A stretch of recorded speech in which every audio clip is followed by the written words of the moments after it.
Red Feather presents From the Archives.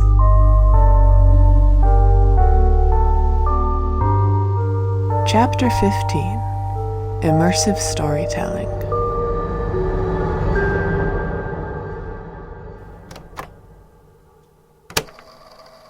Statement of... Okay, I do need your real name. I gave it to you, man. It's right there. I don't believe your name is Ren Diggity Dog. That's what Ma and Pa Dog named me at the hospital. Cross my heart.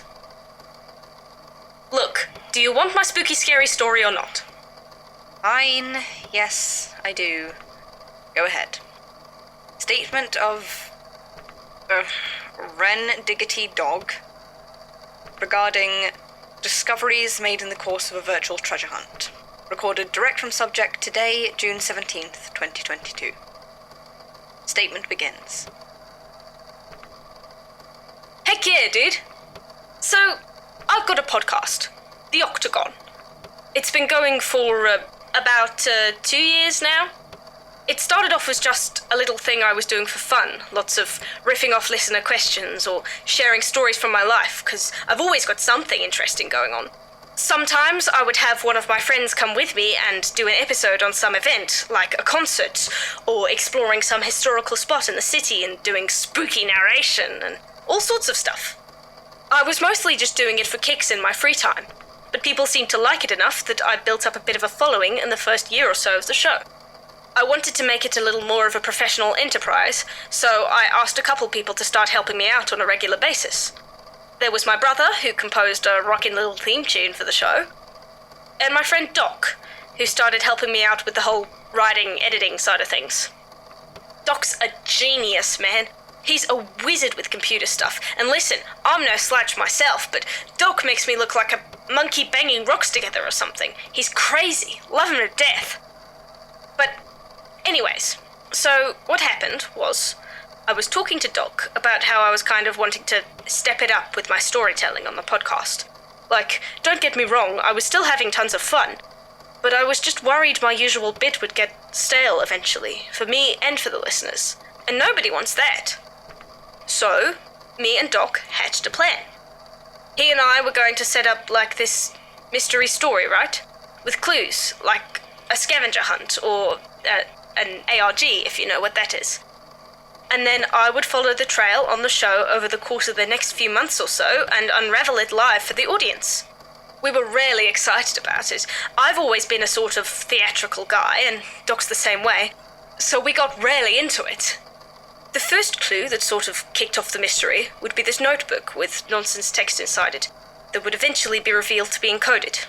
And once it got started, I didn't actually know that much about what was coming next or how to get to the next clue. Doc and I had talked through some of the broad strokes of it, but we'd agreed it would be way more engaging if I had to figure them out. So I was sort of in the dark about a lot of the stuff he was planning out. I knew how it was going to end, roughly. There was going to be this big, grand reveal. But getting there was all on me. So, I got the book of clues dropped off on my doorstep one day, and the game was on. The notebook had all these pages of different codes in it. I wound up getting a lot of help from listeners. You know, I would post pages online asking for help, and they'd help me crack it. One would decode to a website link, and then the website source code had an image of a bookstore nearby, and I had to go check the bookstore out. That sort of thing, you know? It was fun, and the fans were absolutely loving it. But the bookstore was the first place things started to get weird. I knew this set of clues was supposed to lead me to one of the books on the shelves, and after putting together some letters and numbers at the end of the website URL, I figured out I was looking for the last book on the bottom of a specific shelf. But the book I found there was... well, first of all, it was absolutely buried in cobwebs. Like, points for the spook factor for sure, but I was definitely wondering how on earth Doc could have planted it there any time in the last decade and had it look like that. And it was sticky. Like, I pulled the book off the shelf after a healthy amount of hesitation, and it stuck to my hands. I had to scrape the stuff off on my jeans in order to be able to even set it down at checkout long enough to pay for it. The cashier didn't seem to know what to do with it. She didn't want to touch it, and I really couldn't blame her. She told me I could take it for £5 if I got it out of the store. At the time, I thought it was just a really well-made prop. The cover was leather, old leather, and there was this complicated pattern worked into it of all these intersecting points and lines. 14 points. I remember that, because at that point I had gotten used to counting and remembering important numbers in case I needed to key them into something else as a password later, or use them as a code cipher, or any number of things, really. There was a lock on it, like a proper old one. So I figured, well, obviously the next thing I needed to do was find the key. So I posted a picture and put out a call to the fans, like usual. Only, Doc called me up. He sounded confused on the phone, and a little nervous, which was weird for him. He's normally the sort of guy who isn't really fazed by anything. He asked me where I'd gotten the book, and I said, at the bookstore. At first I thought maybe I'd grabbed the wrong book off the shelf by accident, and that's what he was calling about. But that would have surprised me because, well, it had next clue in your spooky mystery hunt written all over the cover. But what Doc said was, what bookstore? And that threw me, man. Like, I thought he was doing a bit, playing a part for the story, you know? I'd actually started recording the conversation because I thought it was part of the game. But the more we talked about it, the more I realized he was genuinely worried. So I told him how I'd found my way to the bookstore and sent him the photo of the storefront that the listeners had fished out of the source code. And he was quiet for a long minute. And then he said, I didn't put this here. I was like, what? Like, it was his website. It had had clues in it before that were definitely real. How could he not have put it there? And he sounded just as confused as I was, and more than a little unnerved. But he told me that the next stop on my hunt was supposed to have been an old games store, not a bookstore. He hadn't planted anything in a bookstore. So, obviously, the question was, if he hadn't put the book there, who had? Someone had wanted me to find it. And I couldn't just set it down and forget about it. No way. And, not gonna lie, I was excited. Like, weirded out a bit, obviously, but at the same time, it's exciting, right? Stumbling into something like that? So, he came over, and we looked at the book together. Obviously, we needed a key to open it up, unless we wanted to take a hammer to it. We tried every key we could find between the two of us, but nothing worked. Eventually, Doc said the plan for the treasure hunt originally did involve a key at one of the next steps. It was supposed to open a door, not a book, but we figured it would still be worth a try. If one of the clues had been changed, it made sense to assume others might have been as well, you know? He'd hidden the key under a loose paving stone that the original track of the treasure hunt was supposed to lead to eventually. So, that night, we headed out with a crowbar and pried it right up. Well, there wasn't a key under there. What there was a hole. Narrow. Real narrow, straight down, with ladder rungs set into the side like a sewer drain. Doc was just staring at it. He said it wasn't there a week ago. Like, he said it with absolute certainty. This can't be here. We had a bit of an argument over whether we were going to climb down it. I thought we should, and he thought we should leave and come back better prepared. But I just had this feeling about it. Like if we didn't go now, we'd never find it again. So, eventually, I made up my mind that I was going to go whether he wanted me to or not. And he swore at me for a while, but when I finally started down the ladder, he followed me in. I won't lie and say I wasn't scared. I was terrified, dude. Especially the further down we got, and the less I was able to see, the more aware I was of how sticky the rungs were. It reminded me of the book cover. I couldn't see them, but I just knew they were coated with spiderwebs. But we were in too deep, you know? We couldn't just turn around and go back. Eventually, though, there was this faint light from underneath us, and we dropped out into a tunnel. There was dirty water running through the bottom of it, like an old sewer or something. I think I saw Doc pick something up and pocket it, but when I asked him what it was, he just said he'd tell me later. There were lots of bugs down there. You couldn't see them really, but you could hear them moving, and it was thick with spider webs. I didn't want to touch them, but they were so dense we had to push past them to even get anywhere at all. Eventually, they got so solid they forced us to start sticking real close to the tunnel walls, like we had to go around them instead of through them. It felt like walking down a throat or something. The tunnel was long. It had all these little offshoots along the sides as we walked, but they were too small for us to fit down, so there was only one way forward. The ceiling was always just a little too low to be comfortable, and you could hear the things moving along the walls and in the webs. I had to keep glancing over my shoulder to make sure the tunnel out was still there behind us.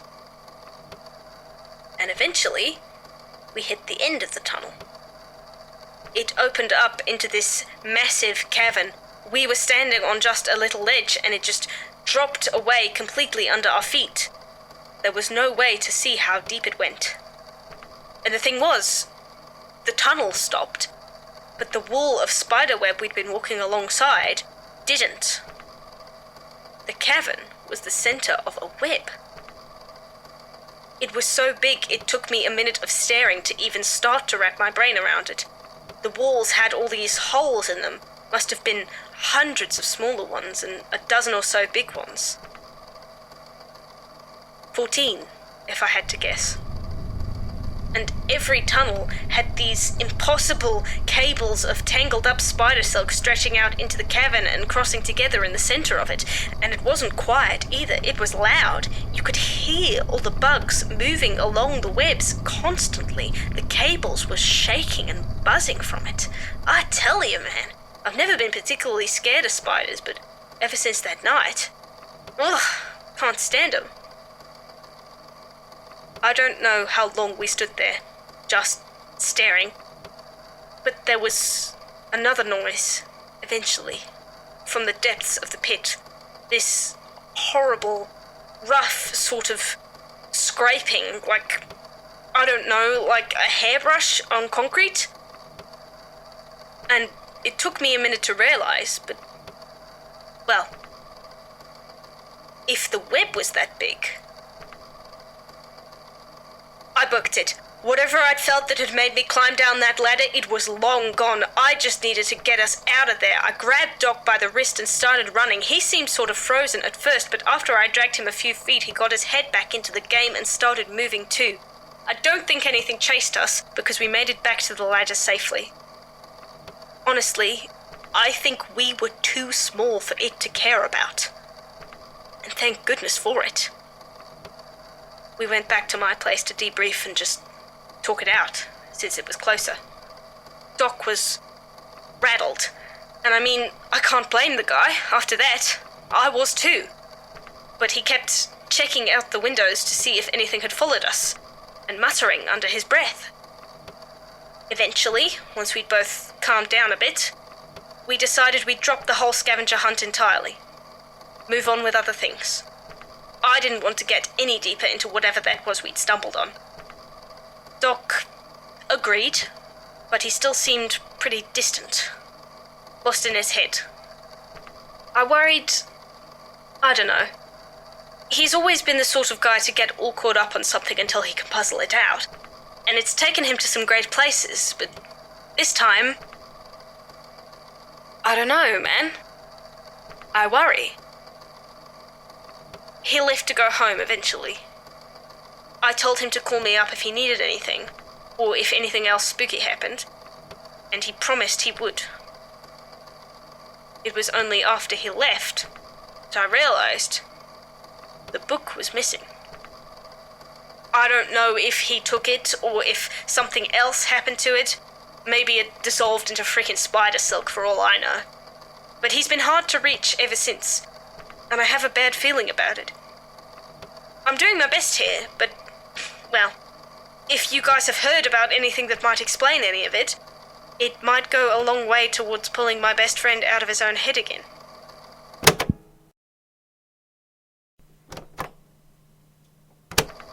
Unfortunately, so far as I can tell, we don't have anything that might cast light on this particular situation. I told Pearl to have a look through our library, just in case, but unfortunately the archives are still a royal mess, and I have a feeling that if there's going to be any helpful information, it's buried somewhere in these piles of folders. But I definitely haven't uncovered anything yet about giant spiderwebs. Definitely an interesting statement, though, and so far as I can tell, it holds up.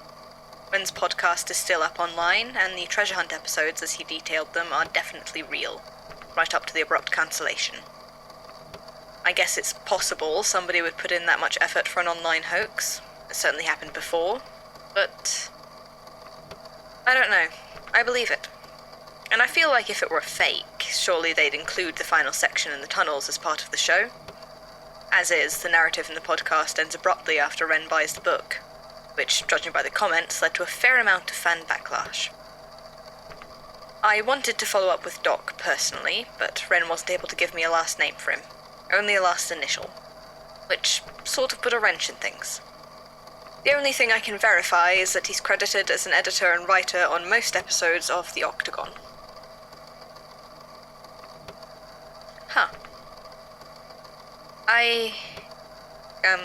That's odd.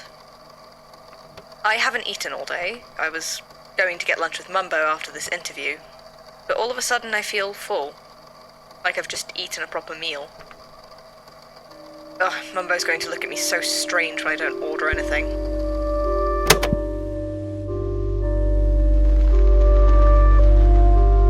From the Archives is a fanfic series written by Johnny 16th Days and Zephaniah Grains, inspired by the Magnus Archives and by Hermitcraft and other Minecraft series.